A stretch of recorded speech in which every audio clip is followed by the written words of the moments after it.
Welcome back to Let's Read Umineko. In the last part, Kinzo went on and on and on and on about his beloved Beatrice. Let's continue. Dr. Nanjo, his father condition not bad. It would have been nice if he had reshowed his face right. Rather than his physical condition, it's his mood, and for that there is no medicine I can prescribe. Hey, mood you say? Not that again. We come to see how he's doing, making time in our schedule this damn busy season of autumn, and now that... Don't complain, Rudolph. Wait, what? Like, I want to give a... He kind of looks like Donald Trump, according to my friend, so... You're fired. Don't complain, Rudolph.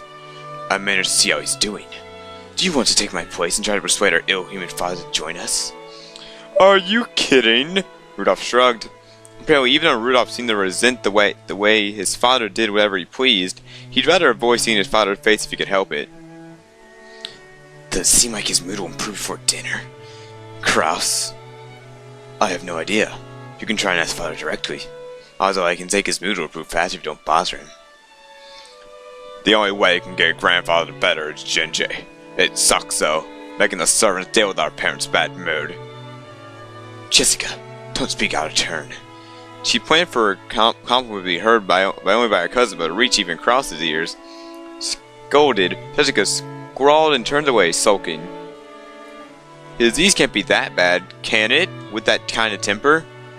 I mean, if he's not healthy and his mood is bad, at least it's proof he's still hanging on. Because grandfather's basically drawing willpower. But it doesn't mean that his body will always follow that. Until last year, they kept saying that he has 3 months. If the initial diagnosis was correct, grandfather's been prolonging his life by willpower alone. It should be cause for concern. Lunch hour, the family's had seat still empty. The man who should be seen there was already old, and the brilliant glory which had rebuilt the Ushiromiya family in a single lifetime was being forgotten. You might seem to feel uncomfortable with the meal begin with that seat still empty. The music isn't too loud. I love that it's like cracked. It's like way the room in the mood. Now it is 12:30. Going to one. Wow, an hour later. I wonder what happened in that hour. That could have happened. We don't know. Game never. Video never tells us. Who cares really? The Ushiromiya family conference was held once every year. It took place on the first weekend of October. If the normal family were used to a pretentious name like family conference, you'd expect to be nothing more than a reunion of rarely seen relatives who greet each other, surrounded by buckets of sushi. However, because the sons and siblings have been lent to great fortune, and the Ushiromiya family, which considers only those that achieve success in business adults, it literally was a conference. How much of the fortune was invested? What kind of business was conducted? How much was earned? As a result, how much is the fortune borrowed from the main family can be repaid? Or possibly, how much will be borrowed for future business ventures, whatever. What lessons have they learned? And what could they have learned from their mistakes? That topics like these have been discussed very seriously in the past. My dad called it a bed of nails. Apparently, it'd be used very serious family meeting, bathed in harsh and angry voices. Even on a good year, was conference only to get slapped. Oh shit! However, that became a thing of the past. Now, with everyone pursuing their own business ventures and achieving success, with normal yearly get-together. Even so, hearing about grandpa's condition caused us a significant amount of stress. So while to us grandchildren it was nothing more than a simple meeting, to our parents it was still a real stomach ache. I guess that since the ringleader was absent for various reasons, today lunch was even more delicious. The phrase "while Demon's not around, everyone can relax" come to mind. Well then, let me introduce Jessica's father, whose face I haven't seen for 6 years. The man seems to my father's left with his older brother and the father of Jessica. Blank uncle. This name sure is easy to read. Kraus. Okay. Let's read about Kraus. Kraus, Kinzo's first child. As the eldest of the 4 siblings, he's had the family conference. However, the other siblings think that he is trying to get all the inheritance for himself, and there's further strange tension between them. He's a real estate investor, and has put a lot of money into the deployment of a resort. However, his result have been harshly criticized. Since everyone has weird names, our naming sense was pretty twisted, so Kraus actually didn't seem that bad. I even started thinking it was pretty cool. Just like that Natsushi, I didn't think I had many memories of speaking with Kraus. He had never been the one talking to children, and I felt like he was always talking with the adults, just like Natsushi. My father's gossip seemed that he was a pretty spiteful and unreasonable person. It if what my father said true, he used to be very domineering as the oldest brother, and was hated by Eva, Rosa, and the rest of the family. Huh? Looks like he has a friendly chat with the rest of the family, doesn't it? Oh well, any relationship was bound there truth. Sometimes when people grow up in their separate and go their separate way, their relationship changes.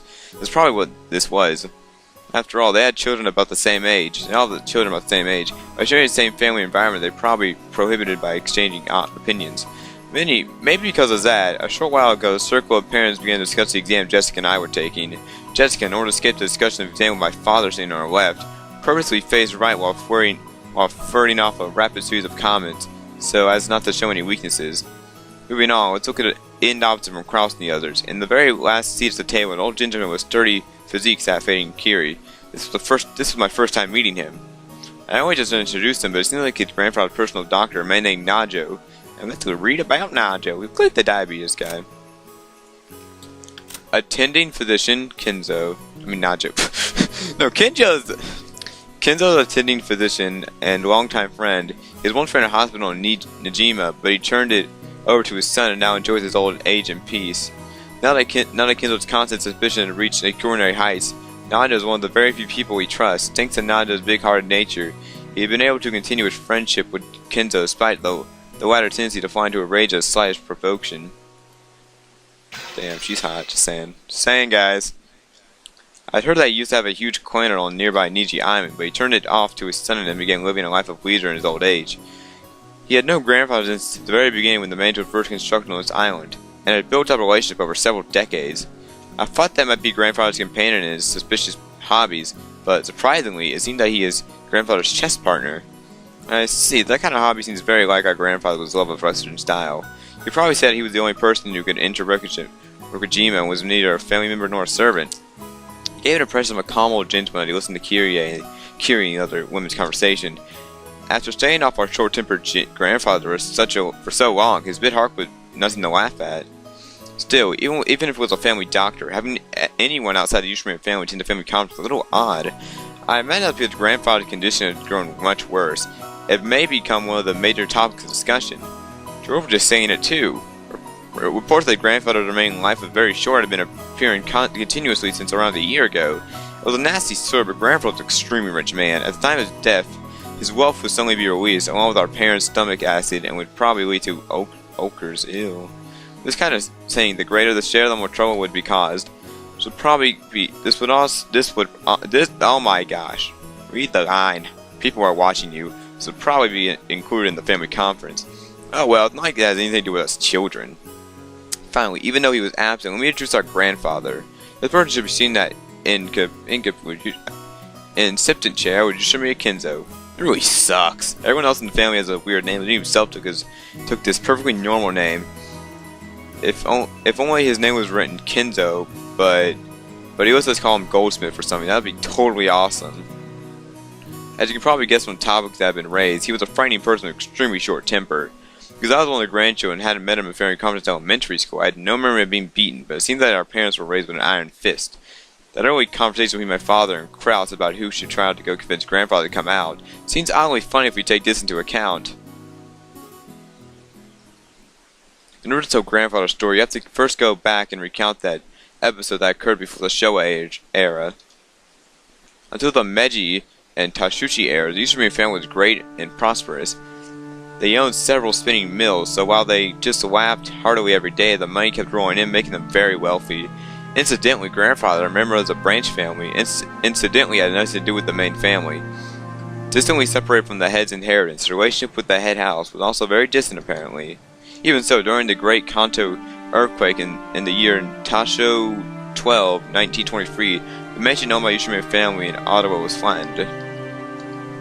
Spinning mills in Tokyo were all burned down in a huge fire, and Ushiromiya family most of its wealth and family members in an instant. It then became a matter of who in the main family would become their heir, and it seemed that although no one except the branch family, which included Kinzo, was left. Kinzo himself later said that it was such good luck. It was such his fate itself had been turned upside down, and like they could manage to sit right there until how Kinzo became the fresh king of Rokujima. I don't know. With that, grandfather's normal life did a 180. he was entrusted with retrieving the wealth that the dying Ushiromiya family had almost completely lost. Naturally, just because he had been entrusted with this task didn't mean he couldn't accomplish it. It seemed that surrounding people weren't really expecting much. However, from this point on, Grandfather began displaying extraordinary talent and good luck. Grandfather used all of his family fund and everything from the hair on his head to his toenails as collateral to borrow a massive amount of money, created a gigantic supply of funds, and soon revived the family's business. It was like tumbling down a hill on a bike without any brakes, and then jumping to a neighboring bike, and then another one, just like some crazy street performance. Probably anyone who had thought that Grandfather had no business ability. Even so, with an unbelievable amount of good luck and miracles, with coincidences piling up in every chance taken advantage of, before anyone knew it, he began to make connection with the accompanying forces. At that time, MacArthur and the GHQ were in charge. Grandfather, in a twinkle of the eye, because we're seeing in business order that protection. I think MacArthur is the General MacArthur, and yeah, he is in World War II. I'm pretty sure. Was that MacArthur? I'm not sure. Quickly becoming very rich. At this point, it was no longer luck but information that won the day. It must have been seriously thick connection with the accompanying forces. Grandfather knew beforehand about mercy damage that would be made for the Korean War. Now, no, on the contrary, he must have been foreseeing these special proclamations from the very beginning and started eating into his businesses. As reading history books, all Japan made a large profit off of the emergency demands for the Korean War, but in actuality that didn't happen. Only a very limited number of super rich played the money game and made an easy profit. Most of the citizens remained poor. In other words, Grandfather was an extremely lucky member of the group of winners. This all happened during the year Showa 25, 1950, I think. And since the year following the Great Kanto earthquake was Tashido 13, that means Grandfather was able to revive the near-dead Ushiromiya family in only about 20 years to a level even higher than it had been before. With that, he's able to revive the main family in Odawa, but for some crazy reason, he went out and did something as crazy as buying an entire small island in the Izu Archipelago, I don't know. Archipelago is like a instrument? I don't know. Buying an entire family is not something that you could do to ordinary today. However, Grandfather was clever. He looked at the GHQ, what does that mean? And applied for the establishment for a marine resort base. He acquired this island as a business property, and then threw that away and claimed it as his own plot of land. After the war, there was prevention measures against food shortages, and furthermore, having the support of the GHQ meant that nobody could oppose him. It seemed that Tokyo Metropolis had almost no money at the time and offered this land.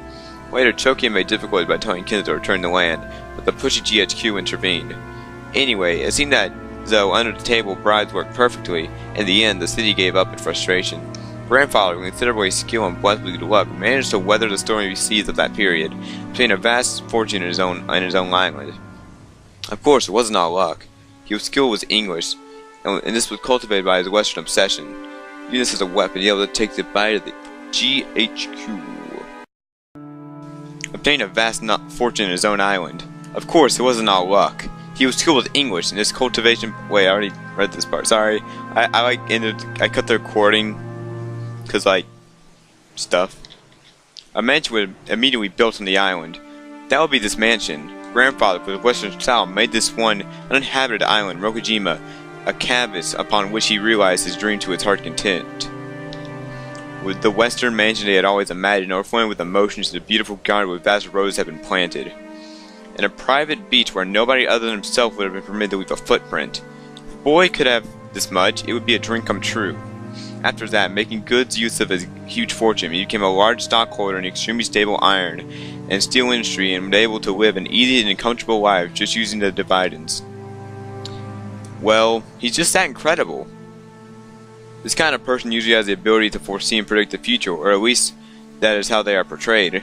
Grandfather denies all of that, repeatedly saying that he was simply blessed with extraordinary luck. Anyway, even a world like that, with all of his dreams made real, can't help but grow extremely odd when locked up alone on an island. Everyone had known for a long time his Western obsession, but none of our parents really knows what it was the bizarre black magic how it began. Did his old black magic begin way back when he was fascinated with everything Western? Or possibly, did his miraculous strength of good luck which allowed him to revive the film we called in the field of mysterious power in himself?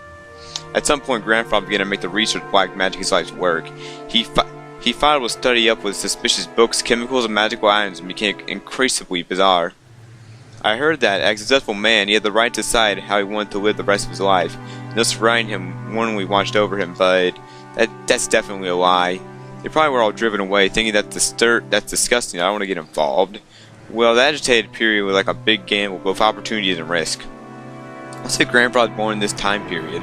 He would have no opportunities and would probably have advanced like a chess piece. A chess piece from mandatory education to a college at a leisurely pace, never becoming more than an average salary man. If that happened, he'd probably have sat somewhere, happily taking behind his boss's back. No, not in a mansion dining hall, more like a table at some bar.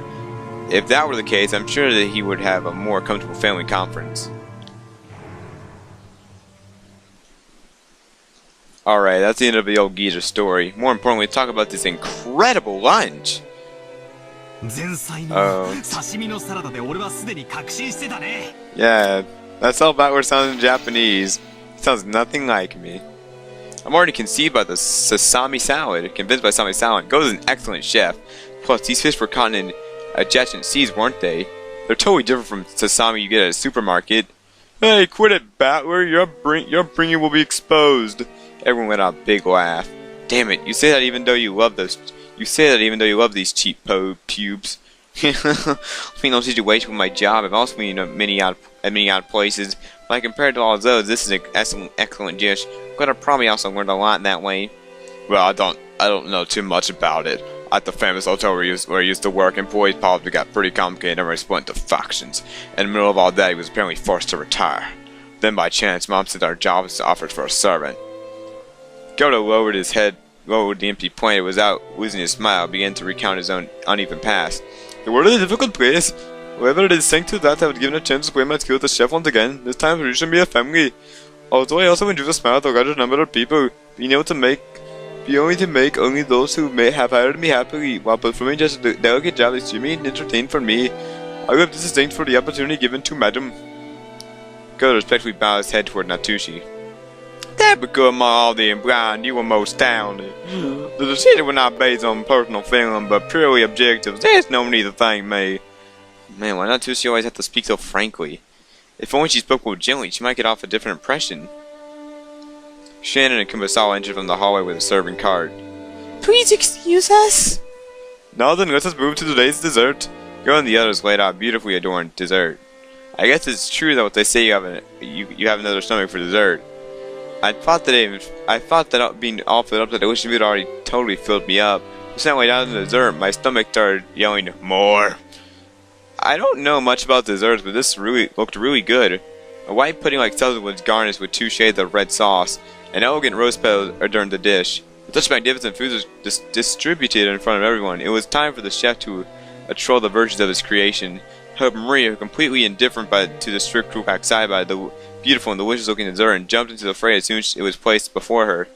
Rosa scolded her, calling it a bad manner, but George smiled by saying, Now, it's alright. Ew! This part's sour! This part's sour! Oh, this one's no good! Ew! Maria exclaimed. She sampled the 2 coloring sources. What, some are good and some are bad? Alright, I'll give it a go. Really the sauce was a blend of sweet and sour. Despite it being bad manners, I stuck my little finger in it and licked it. Whoa, half of it's sour enough to make you pucker up. If it were yelled at, I would suspect women, but I couldn't guess what kind of sourness would be red. I saw that Shannon was putting away a serving cart behind us. Shannon, what kind of sauce is the sour stuff? Shannon hesitated to speak. Maybe she was just saying the table doesn't really know. Man, she's total lost. She's not total lost. Did I ask something wrong? Or did they use something that we better off not knowing? While Natsushi acted as though she had a headache, Kusawa, who started to laugh to the opposite seat, began to laugh with a ho ho ho. What a green juice angle made of? Oh ho ho, it'll shock you. Huh? I don't have a clue. Wait a second, Kumasawa. That sounds pretty creepy. So what is it? Don't tell anyone, alright? Let me borrow your wheels. Kumasawa leaned across from the other side of the table. I went towards 2 when she asked me to listen. Their interests caught Jessica, George, and of course Maria, also with their ears closer. Ew! What? Quick! Quickly! Quickly! So Party's whale. Actually, it's between from mackerel. What? Mackerel? That's crazy we all fought horrified. Only Marie accepted I with an ooh. Ooh! Mackerels are sour. If you squeeze them, this comes out. Ha ha. Wah wah wah. Maria started claiming that mackerel were sour. The adults weren't able to contain their laughter. Only Maria, her face red, told me that mackerel sour was only prepared in a small voice. And now I remember it perfectly. Kumasawa was always this kind of character, wasn't? Oh, now I remember it perfectly. Kumasawa was always this kind of person, wasn't she? I think she might trick me in the various ways when I was young. Amongst all of them, the most lethal must have been that one. That flimsy black thing, the Chinese dish. It was a kukaragi mushroom. What the frick is a kukamari? Kukamari literally means tree jellyfish. These... Dang, that's weird. She told me it was a penguin meat, and I went out of school like a smartass telling everyone, didn't I? What's going on? I swear I turned this... Man.